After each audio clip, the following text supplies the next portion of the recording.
Mga busog yung mga kalapate natin, mga bata. Ang mga bata pa yan. Siguro pagka nabuo na mga pakpak, pwede na natin paliparin. Yan. Ayun yung isa, oh. Ayun sa taas. Yan mga bata natin.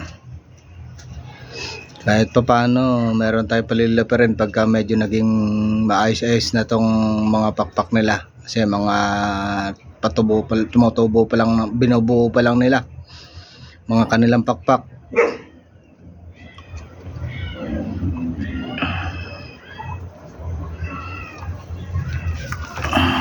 Yan, oh.